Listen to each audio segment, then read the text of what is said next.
Hey guys, Garrett here. Grilling season is upon us, and if you're like me, you're probably using a grill like this.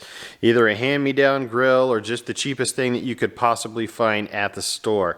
I've been using this for a few years, worked okay for a while, but now it's got flames just shooting up all over the place. Still not a bad grill, but you start to get to the point where you can't find parts for these things, and realistically, you wish you would have picked something that was higher quality. Well, if you're like me and you can't necessarily afford a brand new, really high quality grill, or you can afford it but you just can't justify it, what you really want is a grill like this. This is a Weber Genisis grill. And I bought this used off of Facebook Marketplace for $50. Brand new, this grill was $800 in the store, and there's a few reasons why it was only 50 bucks. Number one, this knob right here was broken, so I bought 3 brand new knobs. Number two, you may be able to see by all of this soot that's all around this grill that it had big fire going on, and there's a reason for that. This is actually a natural gas grill, and I don't have natural gas, I have propane, which means I need to convert it over to propane. It's part of the reason that I got this so cheap is the guy was using propane in it, but he hadn't changed the orifices within it, and the flame is just huge. So first, let's look at how you identify a natural gas grill versus a propane grill. The first thing is it's probably going to have a hose just like this that does not have any sort of a regulator on it. Also, it may have all of these scorch marks indicating a whole lot of flame in there. But what you really need to do is you need to identify this grill. And if you go in here and you look, you see this is a Genesis 330NG. That NG stands for natural gas. So what does it take to convert this over? Number one, like I said, you can't use that hose because it doesn't have a regulator. Well, you're going to have to buy a hose that fits on a propane tank and has a regulator. The natural gas and propane run at different pressures, and the propane has to be regulated.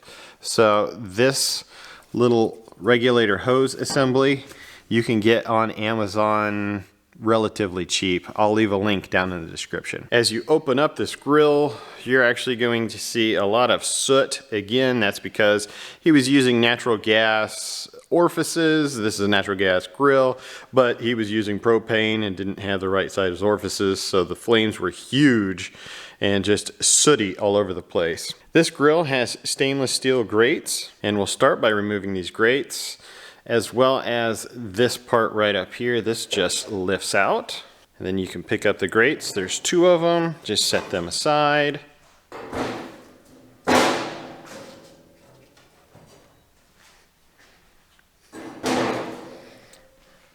And then we're looking at the flavorizer bars, and in this grill they're actually in really good shape. A lot of times these will eventually rust out. They are a wear item, so if you're looking at used grills, you may have to replace those. So next we're going to lift each one of these out.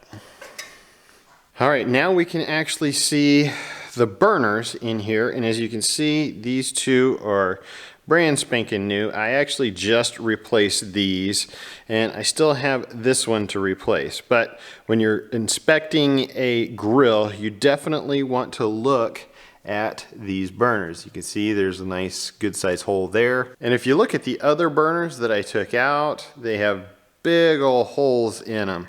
So these burners are definitely past due for replacement. So I got a set of 3 of these and I'm replacing them. The one caveat is this burner right here is the sear station, and it is actually in pretty good shape, so I'm going to keep that one there. In order to remove these burners, the first thing you have to do is remove this screw right here. And I'll be the first to say that is a tough screw to get.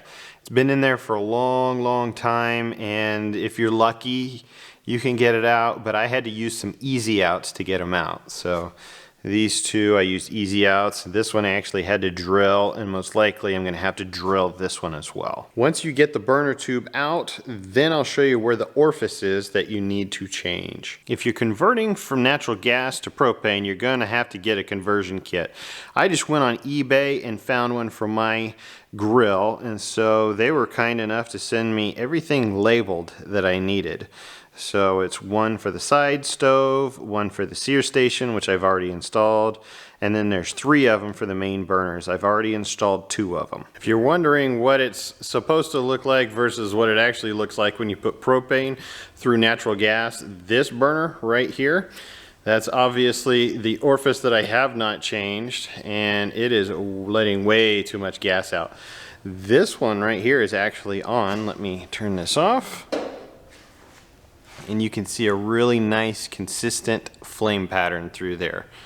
And again, that's because of the orifice size. Here you can see the orifices for the main burners. The one on the left is our new propane one. The one on the right is the one for natural gas.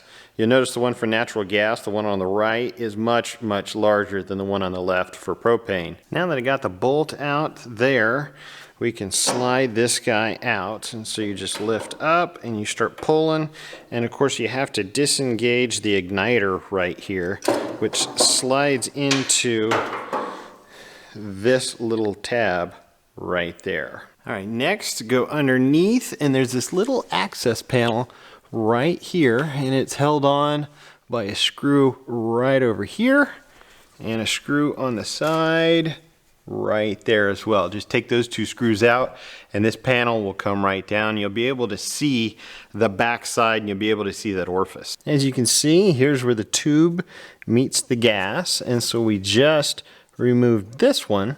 As you can see on the very end here, that very tip, that is the orifice. We have to unscrew that. I use a 5/16 socket. Take your socket, insert it through this hole until you find that orifice, and then unscrew it. As you remove your orifice, you're going to see that there's this white stuff that is on the threads. That is pipe sealant, and you definitely want to put it on your new orifices. I've just been using this OD pipe joint compound. Apply the joint compound to the threads, but do everything you can not to get it inside of that hole. You do not want to plug up that teeny tiny hole down there. This is looking again from the bottom side, and that's where we're putting this little orifice. And I will actually start that orifice from this bottom side because it's a lot easier to get to. And you can get it on there by hand. Once you've put it on by hand, just reach through like before, use your socket and tighten it up. Do not over tighten it or else you will strip those threads out. The next step is to install the new burner, but I want you to notice at the end here, there's this little screened area, and on one side of it, there is that little screw with a slot in it. Well, that is called an air shutter, and that's something that after you get this whole thing installed, you're going to adjust so that you can adjust for the optimum flame that you want to try to get. My orifices actually came with a really nice set of instructions for how to do all of the adjustments for this. Just take your new burners with the hole sides facing up, and then remember that right here is where your igniter is going to slide in. So it just goes the opposite of when you pulled it out. You'll slide that right in, and then on this other side you will screw that in place. Once all 4 of these are replaced as far as the orifices, and then of course if you're putting in new burners, move on to the side burner, and this one's pretty darn easy. You just pull off this grate, pull off this black top here, as well as you just lift straight up, and that gets you where you need to go. Right there is your orifice that you need to change out. It's the exact same procedure as all of the rest of them. Just unscrew this and then put the new orifice in. Don't forget the pipe dope. Your next step is to adjust these shutters before you put this cover back on. So you need to hook it up to the propane and then go ahead and fire it up. Right now I've got that going, and actually it's a pretty consistent flame. If I hold my thumb over it and reduce the amount of air that goes through, you'll see that the flame tops turn yellow. That's one thing you don't want. You want them to be a nice, consistent blue all the way across. So this one is correct. If you adjust it this way, you're actually closing off how much oxygen is getting in there. If you increase it, you increase how much air gets through. And you're doing this adjustment with this on high. So you want that particular burner on high when you make that air shutter adjustment. Go ahead and do it for all 4 of these, and then you're ready to assemble everything back together. With the grates and everything reassembled inside, as well as this bottom plate reattached, this grill is good to go. It does need a good cleanup, but otherwise it's a perfectly good grill. And again, it cost me 50 bucks. Here are all the parts that I got. I got burner tubes off of eBay, $22.69. Knobs, eBay, $25.59. Orifices, eBay, $55.50. And if you're wondering which orifices to get for your grill, they are going to be grill specific. And if you have a Weber like I do, you cannot get them from the Weber manufacturer. It's a liability issue for them, so it has to be aftermarket. So the total for all of my parts, $103.78. Again, grill was 50 bucks. So total, I have $153.78 into this grill. If I was to go to the store, it would cost me $800 or $900 to get this thing. So 150 bucks would buy me a really bad grill at the store, or you can go used and get a very high quality grill just like this if you're willing to put just a little bit of time into it. These deals are out there. Just keep your eyes open. All right, guys, thanks for watching.